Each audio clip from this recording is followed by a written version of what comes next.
Thank you, everybody. Also, thanks for coming because, these people are putting their Saturday in the sunshine on hold so that they can come and share their experiences with you. The way that we've all got into the games industry has been very different.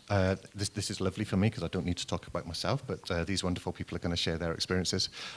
All the pathways are different, all the routes are different, they've all gone different ways, everybody's route in is different, and you'll hear quite a diverse way of entering the industry through different means here while you're here today. Just to help us understand and maybe frame some of the questions and some of the answers and the responses that we give.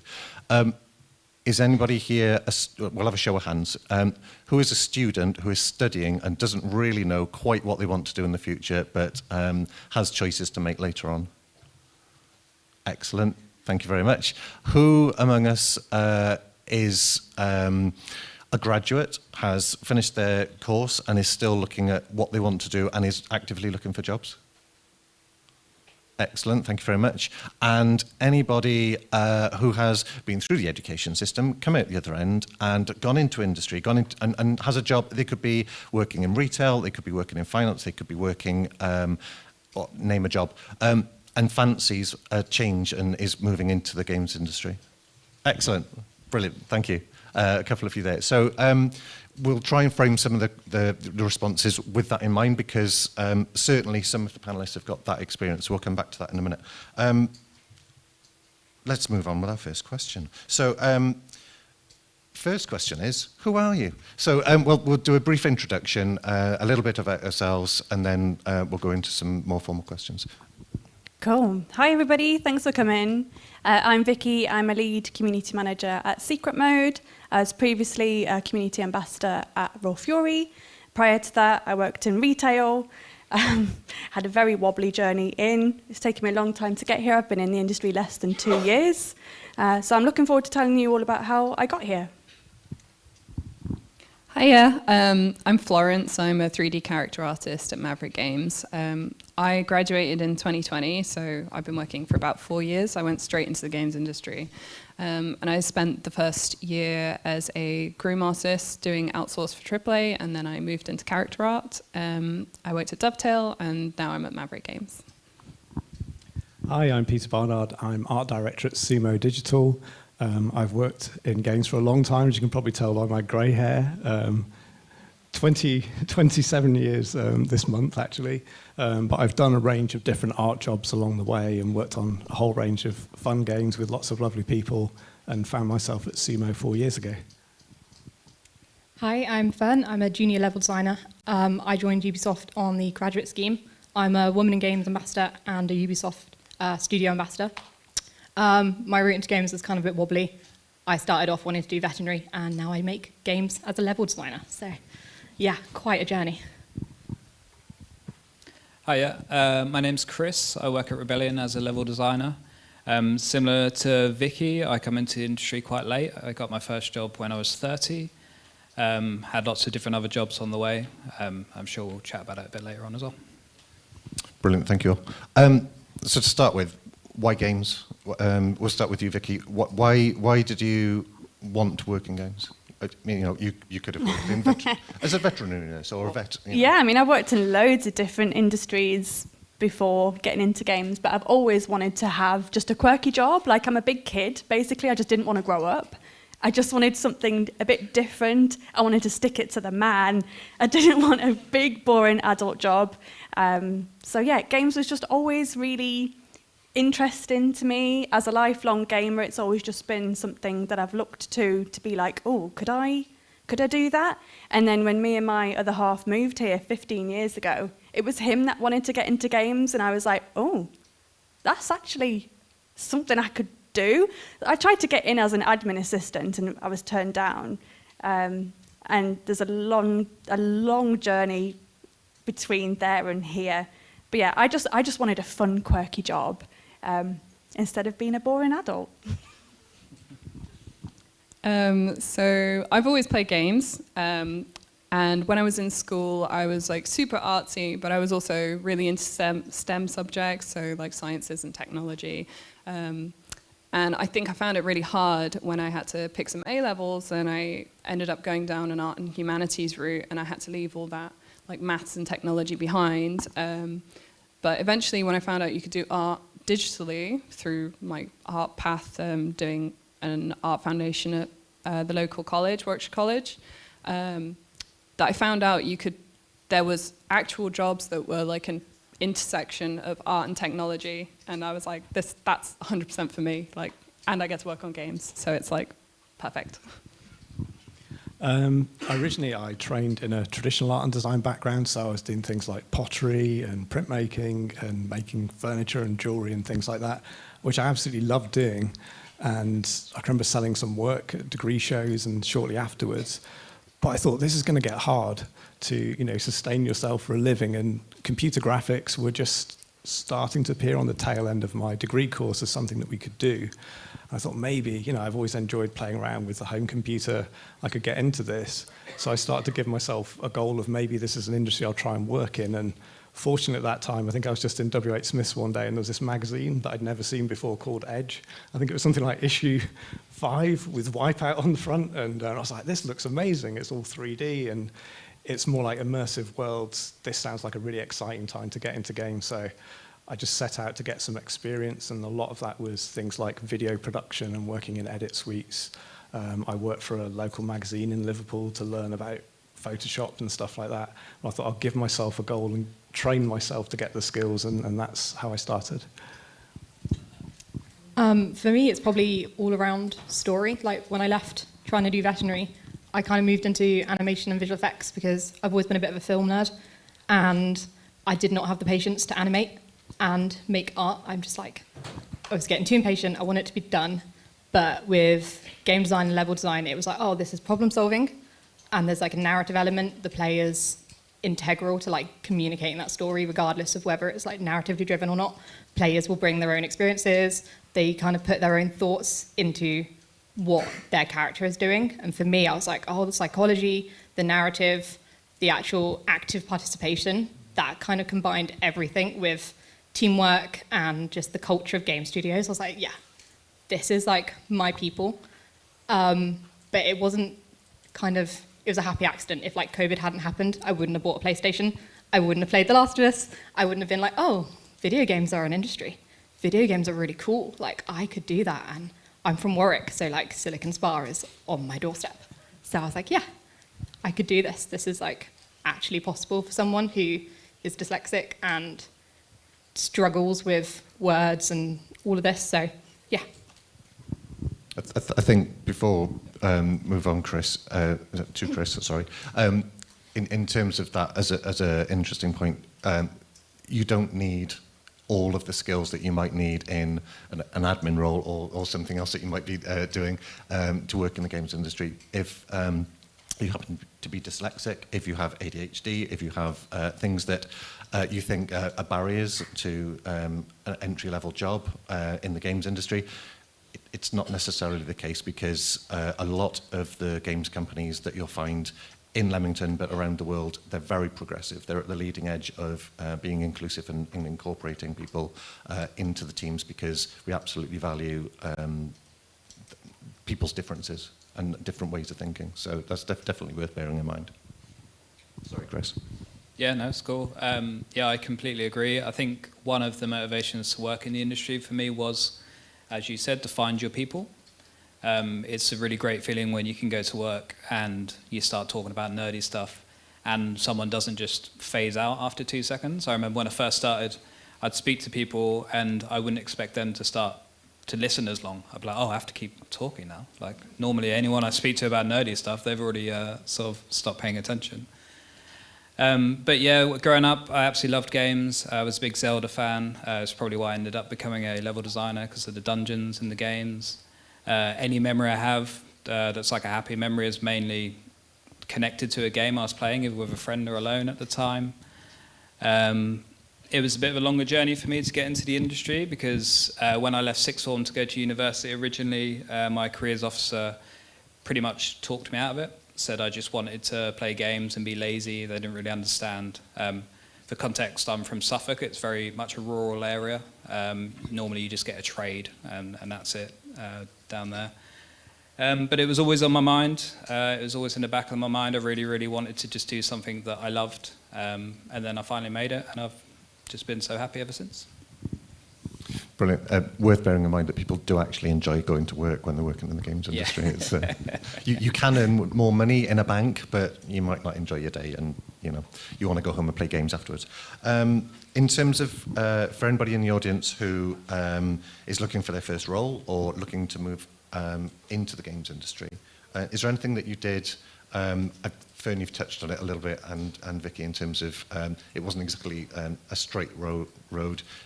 Chris, you just mentioned that there were barriers to you joining and people persuading you not to even. Are there things that how would you prioritise looking for a job now? What would you do in terms of how would you go about it with the experience that you've had? Yeah, I can. Sorry, I didn't realise that was aimed at me. So I went to university at 29 to do a game design course. Even then, I was quite naive. I didn't know what I wanted to do in the industry. I didn't understand the industry. So I sort of went there naive, having no idea where I'd end up. I did my first year, passed all my modules, still had no idea. I was getting a bit worried. And then in the second year, we did an 8-week-long level design module. And I absolutely fell in love with it. It just lit a fire under me. But then that's all we did at my university. So from then, I went off and started doing my own thing. And if I hadn't done that extra work, I don't think my portfolio would have been strong enough just being at university. So the things that helped me and to sort of land my first job is there's lots of communities within the game design. So Level Design Lobby, they have a YouTube channel and a Discord channel, is something I used. I also did a mentorship with the person who runs that, Max Pears. I set up a Twitter just for level design, so I could follow industry things on there, and things like Blocktober, which is a hashtag where people share all their level design blockouts. And it was them extra things that really helped me bring my portfolio up to standard. And beyond that, making contacts with people that are in the industry, in these communities, because they could give me direct feedback about what they're actually looking for. Because without that, you feel like you're working very hard, but you need to put that effort into like a focused line. And lots of people that I speak to now on LinkedIn, when they show me their portfolio, it is literally just 1 or 2 changes that they need to do. The work is good enough, but they're just not presenting it in the right way, or they're prioritizing things that they shouldn't, or quite often doing more than what a level designer actually does in the industry. So yeah, that'd be my advice. Right, thank you, Vicky. Yeah, I was just going to say, just off the back of that, I passed it to you because I was like, I'm enjoying hearing you speak. But yeah, just off the back of that, it seems like you were sort of doing a lot of things in your own time without being paid for it, and that's what I did as well. So even though I was working in retail or customer service, I had a passion for games, I had a passion for community, so I had a passion for social media as well. So I just kind of did it in my own time. I started to build that community for myself online. So COVID happened and I got into streaming, so I started streaming. I started building a portfolio of like video work and presenting work. I started to network more with people in the industry. I got very active on LinkedIn and just started to get to know other community managers and sort of befriend them in a way, and integrate myself into Discord, integrate myself into community spaces. Started playing a lot of games to a point where I could then make myself very useful within those communities and help other players with their sort of pain points. So when it came to sort of looking for work in community management, I already sort of had that portfolio of video presenting work. I already had a community on Discord. I already had a community on Facebook. I already had reached out to people within the industry. So I sort of already was very visible. So when I started to apply for jobs, I unknowingly had a very strange skill set. Going back to sort of working in retail, it's a lot of customer service. Community management has a lot of crossover with customer service. It's just more player support now rather than customer service. Social media management, again, very crucial skill set to have in community management. And then any video content and streaming and knowing how to use Discord and Reddit and Steam forums is a huge bonus for community management. So while I was working in all of those other jobs that I thought would never lead me to games, I was unknowingly building the skill set I needed to get the role that I'm in now. So I would say that if you're wondering, if you're in a bank or working in an industry and you're thinking, how the heck are these skills transferable to a games role? They might be. You might just surprise yourself. So I would say just keep going for it, keep skilling up, keep growing, and keep networking and learning about where you would need to be so you can set yourself a goal of how do I get there. If anyone else has got anything? For Florence, I was going to suggest maybe because, in terms of the route that you've had in and there being such the cluster being local, was that inspirational for you? Did you find networking and getting in contact with people, having people visit the college and things like that, was that easier for you in that respect? Or did you have more access to people than you may have if you were in Suffolk, for example? You would have thought so, but I think even though I was very local, I think my schools were very behind in terms of what jobs are out there. The careers advice was not, they kind of had no idea what games were and what jobs you could get in games. But I think when I went to uni quite locally at Birmingham City University, and they introduced me to, you can stay local, a lot of places you have to move for jobs, but luckily around here you can stay local and there's loads of opportunities around. But just to mirror the sentiment already, you do have to do a lot of work outside of your degree and outside of the art that is expected of you, because if you do just what's expected of you on your course, you're going to look exactly the same as everyone else who's graduated your course. You're not going to have any edge on anyone. And I just want to add that, just from an art perspective, ArtStation is your most powerful tool. It's free, it gives you exposure, and most importantly, if you want to work at a company, you can find the portfolio of that person that works at the company doing the job you want to do, and you can basically model your portfolio after that person and try and be in the position that they're in. It's just specifically for art, it is just the most powerful tool. Yeah, absolutely. Thank you. Pete, in terms of your experiences, so moving from making furniture, making pots and ceramics, did you learn everything that you learned for the games industry yourself? Is it more self-taught for you?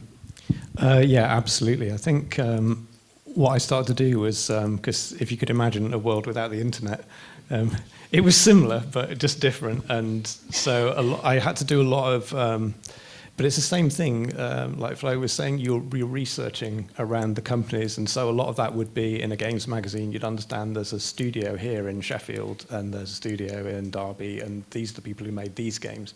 So you begin to develop a picture of where places are that you might be able to work, and you understand what they do, which is really, really important in any job, whether it's games or not, is understanding who you're trying to target and approach. And so part of me doing work experience in a magazine at the time was, I thought I need to learn about modern computer stuff, and that's how I learned about Photoshop, which was quite a newish sort of thing then. And the video editing that I did at Liverpool University in their media department, it was part of a training scheme, but I learned about video editing, cinematography and storyboarding, making corporate videos and educational things, and then got to use the equipment in its downtime to basically promote my own 3D artwork, and I was using their computers. So I was it was like a transaction that I did work, offered some of my services, got to learn other things, but I found that the 3D side I could learn really quickly because I'd spent more time learning about the art beforehand. So when I actually did get into the industry, I think within a year, people were coming to me to ask you, how do you do this? Because at that time, it was a new skill essentially to do 3D in games. Brilliant, thank you. And Fern, similarly, I mean, you've had a convoluted journey in. So again, switching tracks, if you like, and then deciding that games are great, which is absolutely what we all believe, and deciding that you wanted a job in the games industry. What did you do to shift your skill set so that you could adapt? Yeah, so when I decided I wanted to do games, I already had quite a bit of kind of transferable experience from animation and visual effects.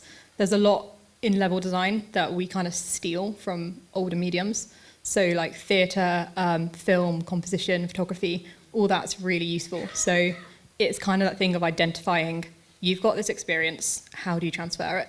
So I actually learned level design myself before I went back to uni, because it was like, well, I know there's a graduate scheme happening in January. My degree doesn't start till September, so I'm not actually going to get any work done between September and January that is going to be usable to apply for a job. So I did a course, actually with Max as well, called Level Design for Games. So it was taught by a level designer called Amelia Schatz. She's amazing. She does The Last of Us, Uncharted, like top tier linear level design. But Max gave me feedback, which was like really useful. So I kind of did my own thing pre-uni because I knew that time's pretty limited. If I rely on my uni stuff, I'm going to have exactly the same as everyone else. So it was kind of that thing of I could just kind of go with the flow, or I could kind of go all in. And I'm very much an all-in kind of person. So I just kind of threw myself at it. So like, yeah, level design lobby is amazing. Design Den's also a really good one. And it's just identifying what I'm already had and kind of building on that. I actually didn't look too much at other junior level design portfolios. I went and looked at seniors, leads, because I was like, they're the guys who've got experience. They know what's what. So I kind of like copied similar layout to what they were doing. It seemed to work. I got the graduate position. So I would say like, don't just like limit yourself to one source, like borrow from other things, work out what experience you have, because that's what kind of makes you unique. And soft skills, so important. Like, I brought so much stuff in from having done visual effects, that was an animation and art, that was like really useful for the job in terms of doing the skill. But actually, it was the teamwork skills I learned from working in shops and doing the veterinary, because like you can't build a game in isolation really. Like there's a few people who are amazing and they do like a one-man game, but even them sometimes like they go and get contractors in to help them. And at a AAA standard, like I work with a team that's like over 200 people. Like you need teamwork, you need communication, you need to kind of let the ego go because it kind of kills everything. So yeah, it's kind of just being open to, I have these skills. How do I apply them? How do I transfer them? Because at that point, like I wasn't kind of new and fresh faced. I was like, I've got a bit of life experience. I can apply this. It's not a complete blank space. While we're talking about courses and degrees and things like that, we'll bust two myths for a start. In terms of the panel, you'll notice that they're not all programmers. Something that is, but I need maths, I need physics, or I need the sciences to be able to work in the games industry because it's all, it's tech. But as you'll see, no one here has had a traditional maths. Computer sciences, and then computer science related degree to get into the games industry. It's a real mixture of different skill sets. That wasn't done on purpose. It just happens to be the way that we've constructed the panel. And the other myth, I guess, we'll run along just because it's easier for me. But in terms of how important degrees have been and qualifications, and whether they have been useful to you getting the job, or whether they are useful to you in understanding how to do the job. Starting with you, Vicky. I did a degree in theatre design. Literally doesn't help me at all to do community management, but it was fun. I learnt a lot of life skills by going to university. I met a lot of life friends. I met my partner at university. It taught me how to live on my own and survive on my own.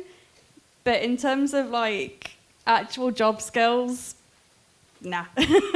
Nah, I'm a bit anti-education, so I'm sorry if anyone is a school teacher or believes that you have to go to school or university and all of that, I think that if you really want to do something, then just go and do it. Like, I think if you've got a passion for something, dedicate your own time to it. Just do it. Just learn everything you can. Do it as a hobby. Do it as a passion. Like everyone has said, that will set you apart from anyone else on a degree course who comes out of this cookie cutter little conveyor belt of people. It will set you apart. So just do it in your own time, do it in your own way, learn any way that you can, live, eat, and breathe it. And that will, I think, take you further than a degree. And when I'm hiring for people, I will look for people with passion, not, and people who've got passion projects and people who've gone out of their own way to get to where they want to be. I don't generally look to see if they went to university. Brilliant, thank you. Flo? For arts, I can say that portfolio is everything. Degree definitely doesn't matter unless you want to work abroad. I know that it does help if you want to work abroad, getting visas and things. But if you want to stay local, there's loads of options for art students. You have Warwickshire College is a local college that does a really good, I think it's a level 3 games art course. SAE is a new games art course locally. I went through the traditional route of going to uni, and it did introduce me to all the tools I needed, and I don't regret going, but I do wish I'd known there was more options out there. There's also CGMA as an online course that can direct you specifically if you say, I want to be an environment artist, they'll have a specific course to build you a portfolio. So I'd say a degree isn't necessary, but it can be quite hard to learn without any direction and without someone to introduce you to all the tools so that you can then specialize. But I think I know plenty of artists that don't have specific degrees, or they have a degree in something completely different and then they've transferred into it with their portfolio work. Brilliant, thank you. Pete, you've touched on it already in terms of what you learned and how you moved, but is there anything you wanted to add? I think Flo said it very, very well, and around the group as well, that degrees are important. They can teach you a lot of life skills and things like that. But when I assess portfolios, I quite often look at the years that someone's been doing something. So in the 3 years at university, quite often, if someone's just done their assignments and the work that you're asked to do, they don't really have a lot to show for it. And that's very different to the rate that you might work in video games. So what I'm always looking for is that outside interest of how much people have shown their passion and said, actually, now that I like this, I want to do more of it and show more of it. And you don't necessarily need a degree to do that. But as Flo said, it's that focus and direction.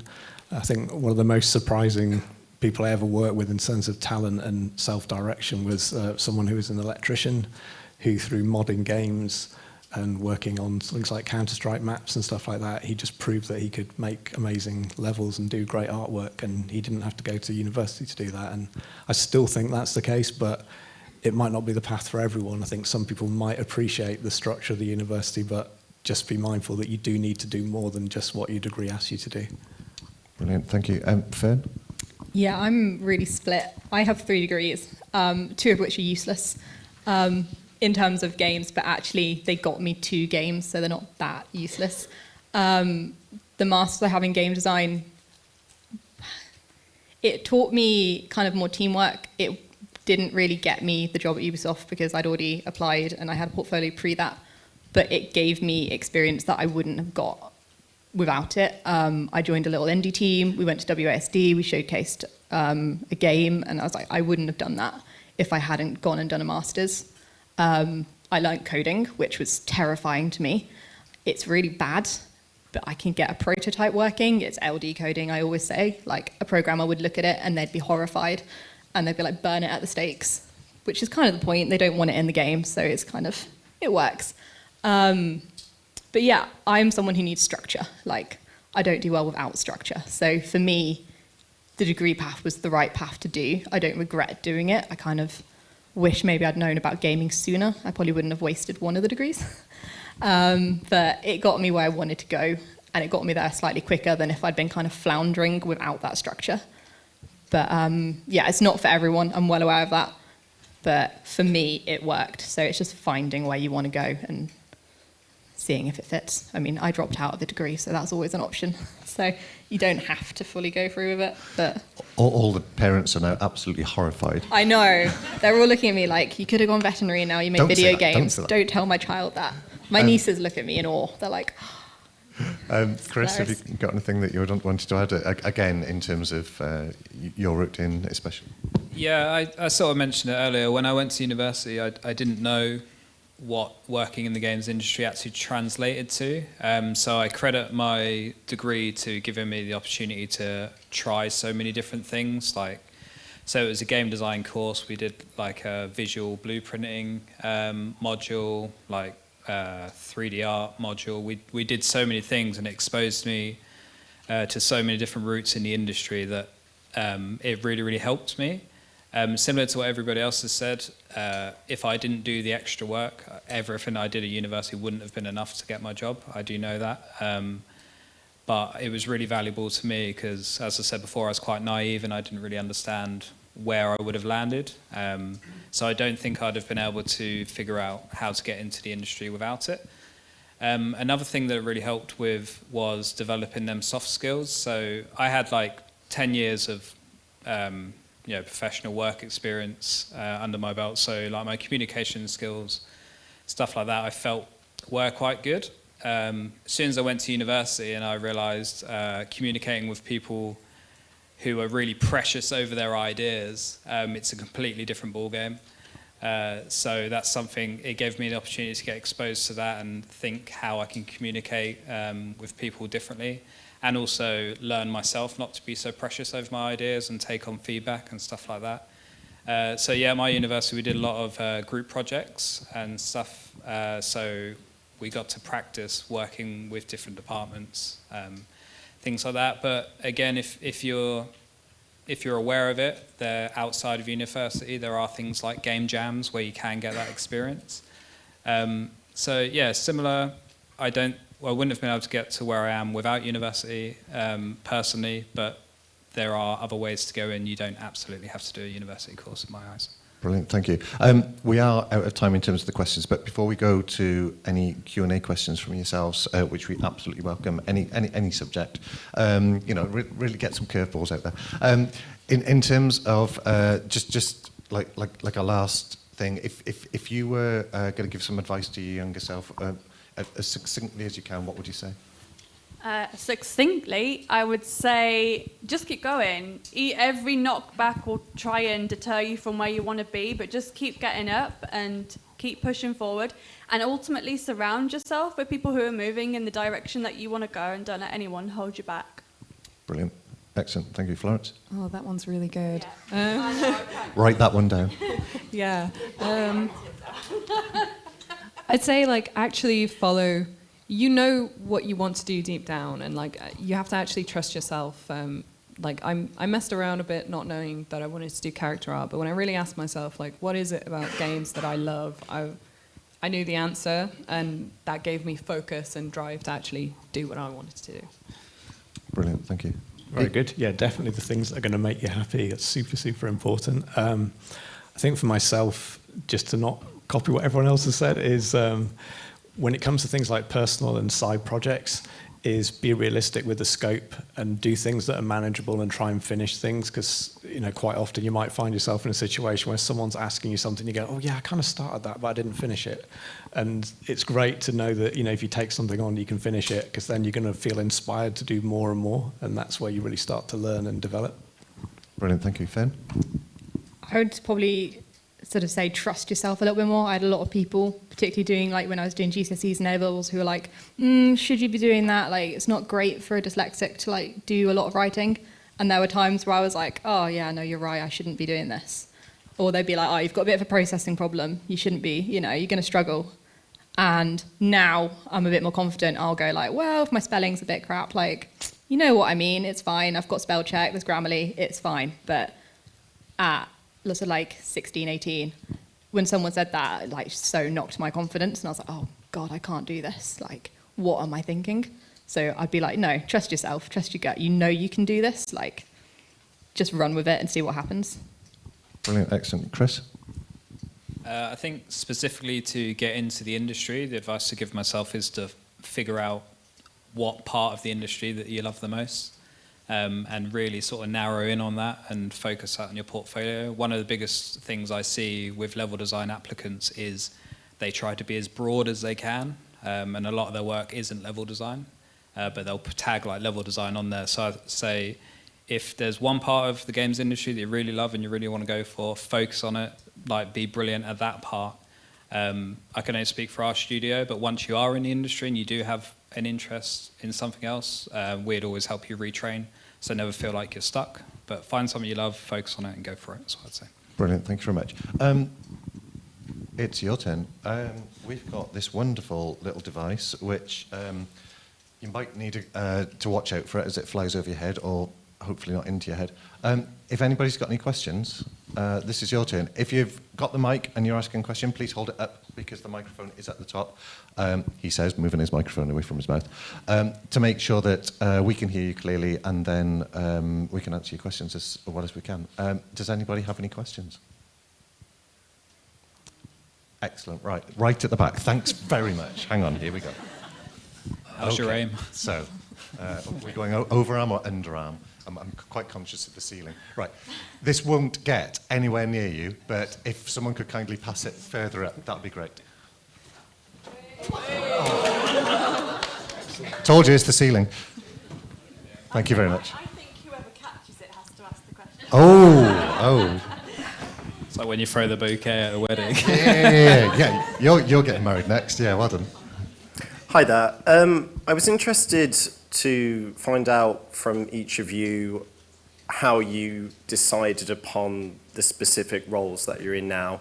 It's very evident there are lots of different types of roles within the gaming industry, so it'd just be really interesting to hear how you kind of navigated to the roles that you're in today. That is a great question. Let's start with Vicky. That's fine. Yeah, great question.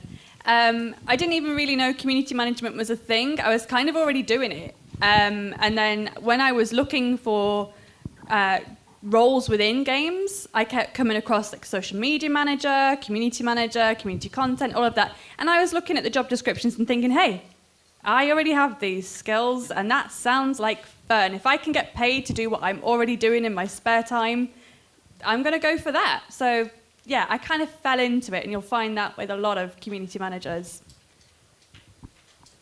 So I kind of asked myself, like, what is it about games that I really love? And it was that narrative, the characters, and to be honest, looking back, like when I was doing fine art, I was doing so many portraits, realistic portraits of people, and now I'm like, so I kind of knew all along that was the thing that really interested me about art, but specifically in games, it's about that like narrative and character development, and the art is a huge part of that.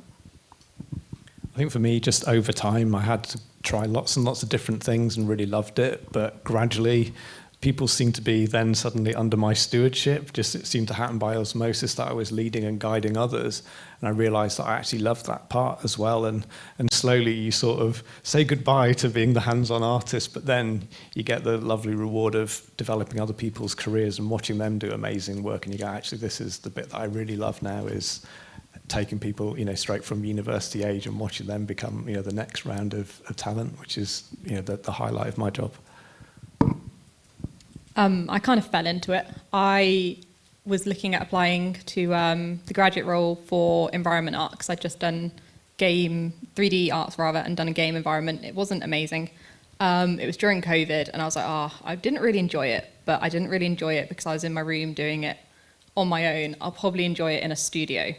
And then when I went to apply, I saw level design underneath, and I was like, what the hell is that? Like, I don't know what this is. Clicked on the job description, I was like, that sounds so much better. Like, it's problem solving, I don't have to do the finished art, I'm more designing the space, I'm thinking about what the character wants, player, what the other NPCs, like, it's a bit more what I was about. So I applied for that, obviously didn't get it, but I got far enough for them to be like, no, like, you could do this. Like, you just actually need game design experience. So it was kind of a happy accident. I went to apply for one thing and then discovered it by accident on the Ubisoft job website. So, like, check out job listings, because you never know what roles are there that you don't know exist, and that your skills might actually fit for and be a better fit than what you thought you wanted to do. There were two things about level design that really hooked me. The first thing was I just loved how tangible it was. You could block out a space and have something ready to play in like a day, and I really found that quite satisfying. The second part was I realized how much sort of influence you have on the overall game. Nearly every department will work with you as a level designer. If somebody gives me a game mechanic, it's my job to make the level show off that game mechanic in the best possible way. Narrative want you to, have a cutscene in a certain place or make somewhere more impactful. You can work with them to figure out the best way to do that. So yeah, they were the two things that sort of really inspired me to go down the level design route. The reason I really like the question is because, as anybody in the games industry will know, I'm going to be a games artist, I'm going to be a programmer, I'm going to be a designer. Within each of those, each is a job family. You'll have a narrative designer literally writing the story of what's going to happen, which the level designers will then block out, and then the artists will come along, make the props, hand those to the world builders who will place the props and then create the environment that's going to run in. And then you'll have a wonderful art director looking over it saying, I don't want that there, I want it there, and can you make it blue instead of pink, please? Things like that. And need more dragons, things like that. And then you'll have someone who's going to talk to the people who are buying the game, and then help them understand and answer questions and things like that, and inspire them, and hopefully help them enjoy the games even more. And if I've missed anybody out, I apologise. Any more questions? And excellent, brilliant. Here you go. Here you go. It's not too far. You can do this. Hey. Fumbled the catch. So. Here's a pretty obvious question. Each one of the panelists, please tell me your favourite game. Dun, dun, dun. I'm really glad I'm not a panelist. Oh my God, I hate this question. Okay, favourite game. Is this favourite game of all time? Oh, it's a desert island game. Yeah. Oh. I'm just going to go on instinct and say Fallout 4. Quick draw. Quick draw. Alan Wake 2. It's really good. It's a great game. Really, really hard, but maybe Mario 64? Showing my age. Old school, we like it. This one's actually really easy. Witcher 3, hands down every time. Mine was Ocarina of Time for years, and now it's Breath of the Wild. Both Zelda. And no one said Candy Crush. Any more questions? This one down to... Hang on, is there one over there? I can't see it. The light's too bright. If we can go over here, and then if we can come down to this corner as well after that, please. Okay. Yes, please. Yeah. So I was just going to ask, what gives you the drive / motivation to get up every day and continue with your jobs? Add COVID into that as well. All right, okay. For me, I'm a people pleaser, which is really handy in community management. I just like making people happy. So I get up every morning, I'm like, right, what problems do people have? What can I help them with? What can I solve, or what can my team help them with? It's just that. I just like making people happy. I think anyone that is interested in art knows that the biggest hit you can have is finishing a piece and knowing that it's so much better than the last thing you did. And every time I complete something and I've learned something and I've developed and I'm getting paid to do it, it's just I love coming to work every day, and also just everyone at work is kind of your friend. You all have a shared interest. I can talk to anyone at work. We have a common interest no matter who you are at the office, so it's brilliant. Yeah, I think a lot of it for me is I look forward to seeing the people that I work with, because the workplace culture is great, and it's just like an extended family. But it's also seeing what's going to appear next and how things are developing. Because ultimately we're making games, and so it's this is so cool. We're getting there. Obviously there are bad days, but it's just really exciting just to see that this didn't exist a month ago, and now look at this cool thing that you can run around and do. Yeah, it's kind of two things for me. It's mainly it's the culture. I've worked in a variety of different jobs. Visual effects felt really corporate in comparison to games. Games, it's everyone's your friend. You go in, and it's just chill. Like, it almost feels a bit like I'm still at uni at times, which is not what I was expecting for like a job, which is always nice. It doesn't feel like there's too much pressure. Even when we're like racing towards a deadline, which I am at the moment, I'm still like, I can, I've got that work-life balance. Going into the studio for me is enjoyable.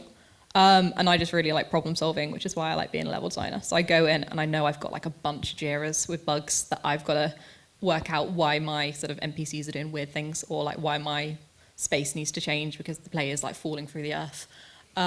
So yeah, problem solving and studio culture for me. Yeah, pretty similar really, as everybody else has said. The people, you go in every day and it's fun, which it sounds so basic, but when you've like worked in other places where I was forced to wear like a shirt and tie every day, and they wouldn't let me wear shorts because you weren't allowed to show your legs in the office, like that sort of stuff, like you take that for granted when you're in the game industry if you haven't been elsewhere. But in terms of the actual work, it's just seeing progress. I absolutely love it. Like, you finish a bit of work, you get feedback on it, you get to iterate on it, and it just keeps getting better and better. And then like someone from game design will bring a new mechanic in, and then like it changes everything. Yeah, it's just really cool to be working towards something. And yeah.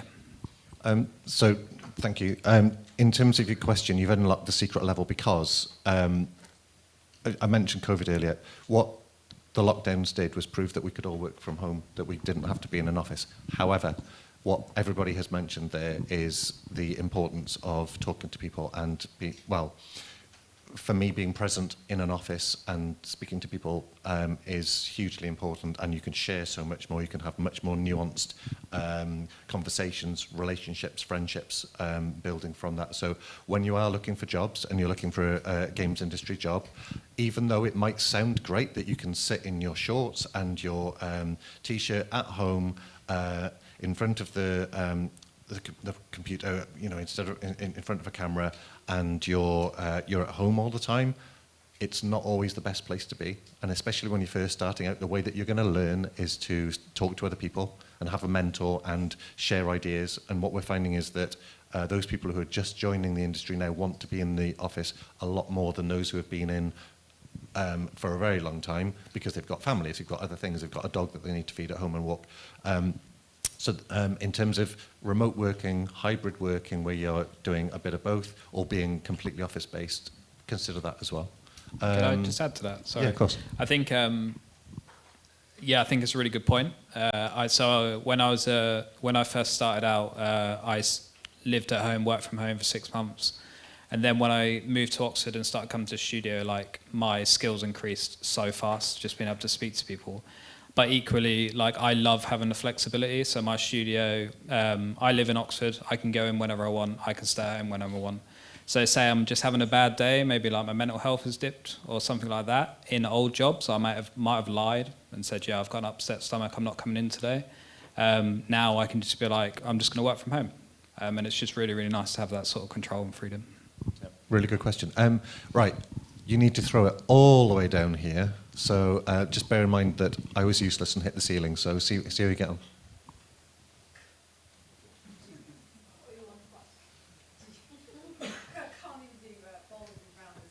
Just get it halfway.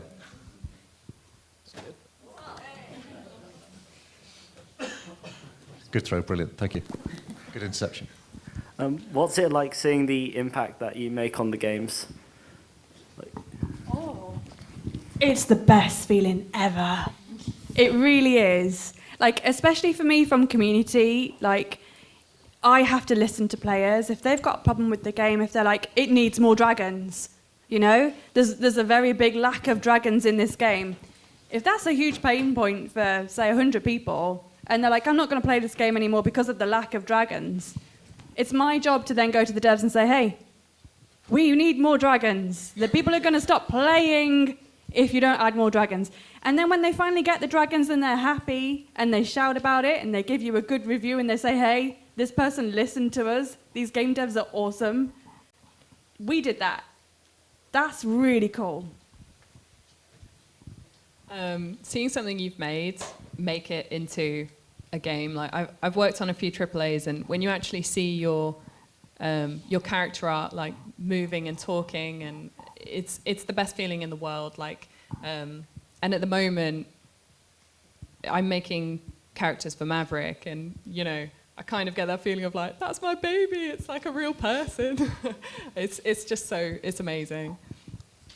Yeah, I think it's really, really exciting to see stuff. And for me, a lot of it's now, it's all about the work of others, but it's, you know, how we shape something and develop something together, and then you hear someone else would talk about it and say, oh, we really love the style of this or how this looks, and it's like, oh, that's really cool. You know, we managed to do that. And then if it's a streamer talking about your game or something like that, you're going, oh, this is crazy. Or someone's choosing to make fan art of something that you've done. It's like, this is amazing. We've started to, we're not making a cult, but you know, we're people are getting on board. Are we not? We're nervous. Not yet.